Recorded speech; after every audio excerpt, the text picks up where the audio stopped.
নমস্কাৰ বন্ধু বান্ধৱীসকল, মোৰ আন এটি নতুন ভিডিঅ'লৈ আপোনালোক সকলোকে স্বাগতম জনালোঁ।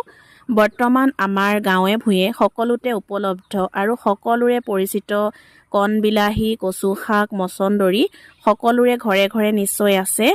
আৰু বহাগ মাহত ধুনীয়াকৈ কুঁহপাতবিলাক ওলায় আৰু কোমল কচু শাক বা মচন্দৰীবিলাক খাবলৈ খুব ভাল লাগে।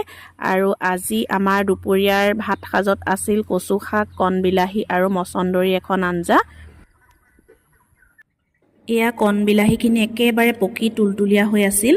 তাৰপাছতে কচু শাকখিনি কাটি ল'লোঁ আৰু মচন্দৰীখিনিও অলপ টুকুৰা টুকুৰ কৰি ল'লোঁ। তাৰপিছত এয়া আমি জুইতে ৰান্ধোঁ শাকবিলাক। আৰু এয়া চাওক কিমান ধুনীয়া লাগিছে ৰংটো। তাৰপাছত এয়া খাবলৈ ৰেডি হৈ গ'ল।